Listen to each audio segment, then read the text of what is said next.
Welcome back to V4 motivational YouTube channel. ನಮಸ್ಕಾರ ಸ್ನೇಹಿತರೆ. ಗುರಿ ಇಲ್ಲದ ಮನಕ್ಕೆ ದಾರಿ ಈ ಭಗವದ್ಗೀತೆ. ಆಗುವುದೆಲ್ಲ ಒಳ್ಳೆಯದಕ್ಕೆ ಆಗುತ್ತದೆ. ನಿನ್ನ ಕರ್ತವ್ಯ ಶ್ರದ್ಧೆಯಿಂದ ಮಾಡು. ಫಲದ ಅಪೇಕ್ಷೆ ಬೇಡ. ಆತ್ಮ ಯಾವಾಗಲೂ ಅಮರ, ಅದಕ್ಕೆ ಸಾವಿಲ್ಲ. ಬರುವಾಗ ಮತ್ತು ಹೋಗುವಾಗ ನಮ್ಮ ಕೈ ಖಾಲಿ ಇರುತ್ತದೆ. ಕಾಮ, ಕ್ರೋಧ, ದುರಾಸೆ ಬೇಡ. ಸಂಶಯಗಳನ್ನು ತೊಡೆದು ಹಾಕಿ. ಒಬ್ಬ ವ್ಯಕ್ತಿ ಶತ್ರುವು ಆಗಬಲ್ಲ, ಮಿತ್ರನೂ ಆಗಬಲ್ಲ. ನೀವು ಏನನ್ನು ಬಿತ್ತುತ್ತೀರೋ ಅದನ್ನೇ ಪಡೆಯುತ್ತೀರಿ. ಗೌರವ ನಿಮ್ಮದಾಗಬೇಕೆಂದರೆ ಬೇರೆಯವರನ್ನು ಗೌರವಿಸಿ. ಇಲ್ಲಿ ಪ್ರತಿಯೊಂದು ಸಂಬಂಧಗಳಿಗೂ ಋಣದ ಅವಧಿ ಇದೆ. ಅದನ್ನು ಅರಿಯದ ಮನುಷ್ಯ ತನ್ನದೇ ಆದ ಅವಧಿಯನ್ನು ಹುಡುಕುತ್ತಾನೆ ಅಷ್ಟೇ. ನೆನಪಿರಲಿ ಸ್ನೇಹಿತರೆ, ದೇವರು ದೊಡ್ಡ ಗೆಲುವು ಕೊಡುವ ಮುನ್ನ ಪ್ರತಿ ಪರಿಸ್ಥಿತಿಯಲ್ಲೂ ಸೋಲುವಂತೆ ಮಾಡುತ್ತಾನೆ. ನಿಜವಾದ ಸ್ನೇಹಿತ ಸಿರಿತನವನ್ನು ಬಯಸುವುದಿಲ್ಲ. ಕಷ್ಟಕ್ಕೆ ನೆರವಾಗುವ ಭುಜ ಇದ್ದರೆ ಸಾಕು. ಅತಿ ಬುದ್ಧಿವಂತಿಕೆಯಿಂದ ಮೋಸ ಮಾಡಿದವರು ಕಾಲ ಬಂದಾಗ ಅತಿ ದಡ್ಡತನದಿಂದಲೇ ಮೋಸ ಹೋಗುವುದು ಖಚಿತ. ಗೆದ್ದವನು ಕತ್ತೆಯ ಬಗ್ಗೆ ಕತೆ ಹೇಳಿದರೂ ಶ್ರೇಷ್ಠವಾಗಿರುತ್ತದೆ. ಸೋತವನು ಭಗವದ್ಗೀತೆಯ ಬಗ್ಗೆ ಕತೆ ಹೇಳಿದರೂ ಕೆಟ್ಟದ್ದಾಗಿಯೇ ಇರುತ್ತದೆ. ಯಾವ ಸಮಯದಲ್ಲಿ ಸಮಸ್ಯೆ ಹುಟ್ಟುತ್ತದೆಯೋ ಅದರ ಜೊತೆಯಲ್ಲಿಯೇ ಅದಕ್ಕೆ ಪರಿಹಾರವೂ ಇರುತ್ತದೆ. ಕೆಲವನ್ನು ಮುರಿಯಲು ನಾವು ಹೋಗಬಾರದು, ಬಗ್ಗಿಸಬೇಕು. ಇನ್ನು ಕೆಲವನ್ನು ಬಗ್ಗಿಸಬಾರದು, ಬುಡ ಸಮೇತ ಕಿತ್ತು ಎಸೆಯಬೇಕು. ಸ್ನೇಹಿತರೆ, ಉಪ್ಪಿನಂತೆ ಕಟು ಮಾತನ್ನು ಹೇಳುವವನು ನಿಜವಾದ ಸ್ನೇಹಿತ. ಸಕ್ಕರೆಯಂತೆ ಸಿಹಿ ಮಾತನಾಡುವವನು ನಯವಂಚಕ. ಅದಕ್ಕೆ ಉಪ್ಪಿನಲ್ಲಿ ಹುಳ ಬಿದ್ದ ಇತಿಹಾಸವಿಲ್ಲ.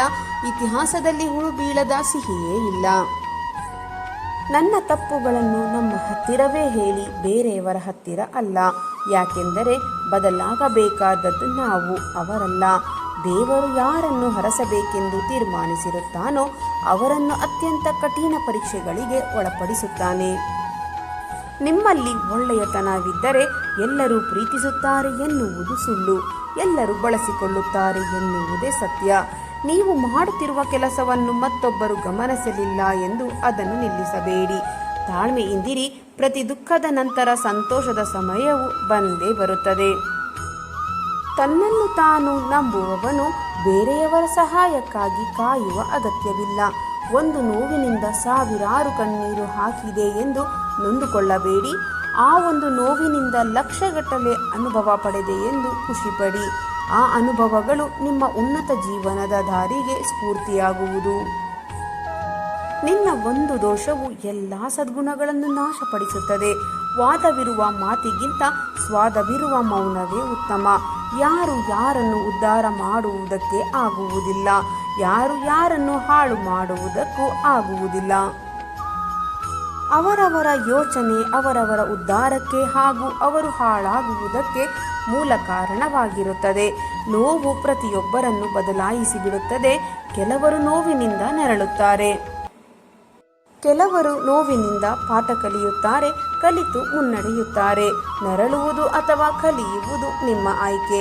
ಅಪಪ್ರಚಾರ ಎನ್ನುವುದು ಶತ್ರುಗಳಿಂದ ಹುಟ್ಟಿ ಅಜ್ಞಾನಿಗಳಿಂದ ಬೆಳೆದು ಮೂರ್ಖರಿಂದ ತೀರ್ಮಾನ ಕೊಟ್ಟಿರುತ್ತದೆ. ಈ ಮೂರು ಗುಂಪಿನಲ್ಲಿ ನಾವು ಇರಬಾರದು ಅಷ್ಟೇ. ಮೌನಕ್ಕಿಂತ ದೊಡ್ಡ ಉತ್ತರವಿಲ್ಲ. ಕ್ಷಮಿಸುವುದಕ್ಕಿಂತ ದೊಡ್ಡ ಶಿಕ್ಷೆ ಇಲ್ಲ. ನೀವು ಎಲ್ಲಿಯವರೆಗೆ ಉಪಯೋಗಕ್ಕೆ ಬರುತ್ತೀರೋ ಅಲ್ಲಿಯವರೆಗೆ ಜನರು ನಿಮ್ಮನ್ನು ಪ್ರೀತಿಸುತ್ತಾರೆ. ಹುಡುಕುತ್ತಾ ಹೋದ ಧರ್ಮರಾಯನಿಗೆ ಕೆಟ್ಟವರು ಸಿಗಲಿಲ್ಲ.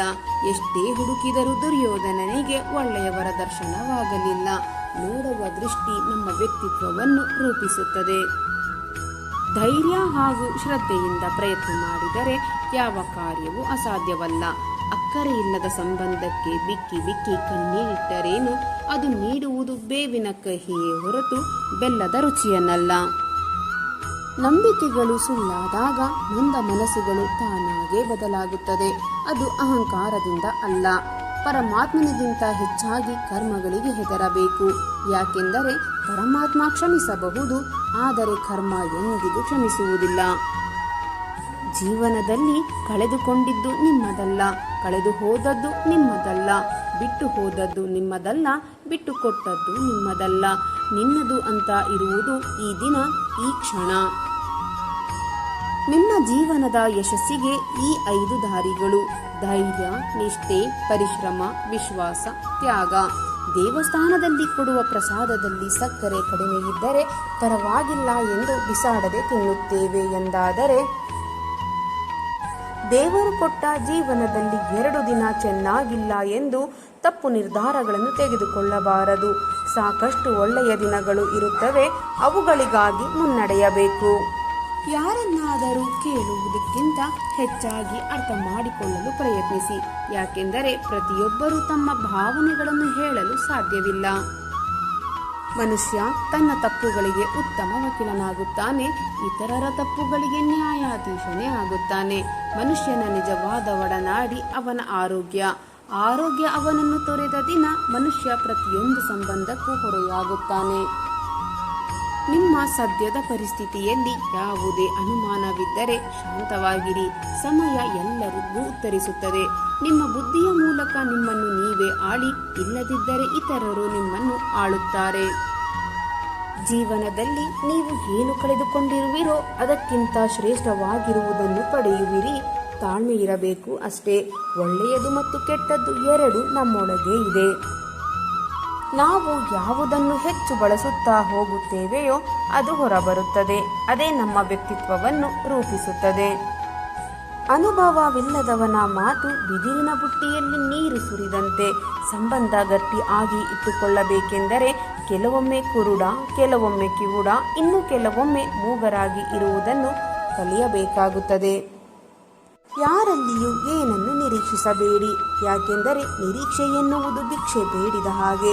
ನೀ ಚೆನ್ನಾಗಿದ್ದರೆ ಮಾತ್ರ ನಿನ್ನ ಸಂಬಂಧಿಕರು, ನೀನು ಕೆಟ್ಟರೆ ಅವರೆಲ್ಲರೂ ಅಪರಿಚಿತರು. ಒಬ್ಬ ವ್ಯಕ್ತಿಯ ಮಾತಿನಿಂದ ನೋವಾದಾಗ 2 ರೀತಿ ಯೋಚನೆ ಮಾಡಿ ನಿರ್ಧಾರ ಮಾಡಿ. ವ್ಯಕ್ತಿ ಮುಖ್ಯವೋ ಮಾತು ಮುಖ್ಯವೋ ಎಂದು. ವ್ಯಕ್ತಿ ಮುಖ್ಯವಾದರೆ ಮಾತನ್ನು ಮರೆತು ಬಿಡಿ. ಮಾತೇ ಮುಖ್ಯವಾದರೆ ವ್ಯಕ್ತಿಯನ್ನು ಮರೆತು ಬಿಡಿ.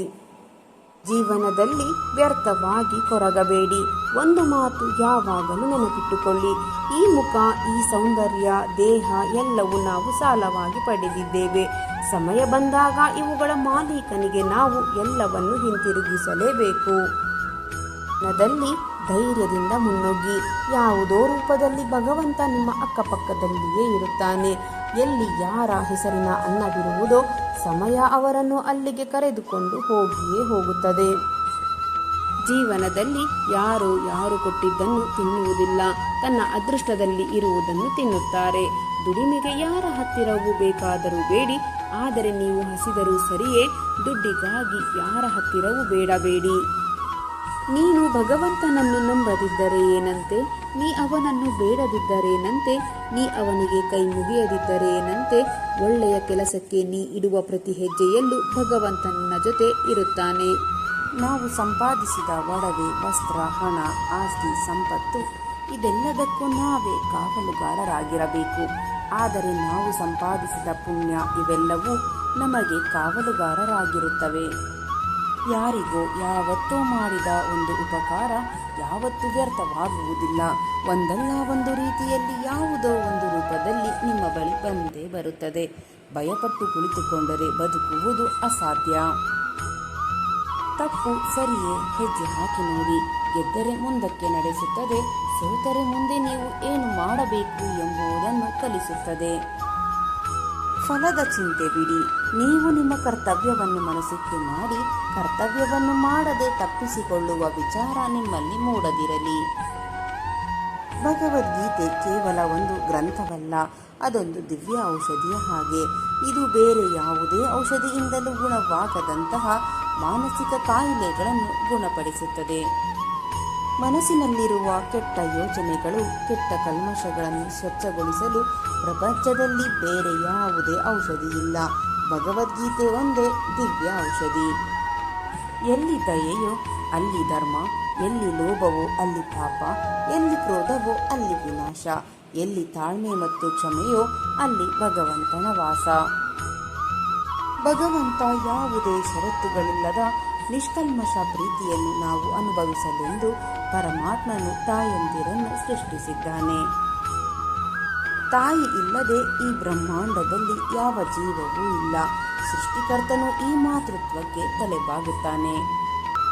ಸ್ನೇಹಿತರೆ, ಇಂದಿನ ಈ ನನ್ನ ವಿಡಿಯೋ ನಿಮ್ಮ ಮನಸ್ಸಿಗೆ ಸ್ವಲ್ಪವಾದರೂ ಪ್ರೇರಣೆ ನೀಡಿದರೆ ವಿಡಿಯೋಗೆ ಒಂದು ಲೈಕ್ ಮಾಡಿ, ಶೇರ್ ಮಾಡಿ, ನಿಮ್ಮ ಅಭಿಪ್ರಾಯವನ್ನು ಕಾಮೆಂಟ್ ಬಾಕ್ಸ್ನಲ್ಲಿ ಹಂಚಿಕೊಳ್ಳಿ.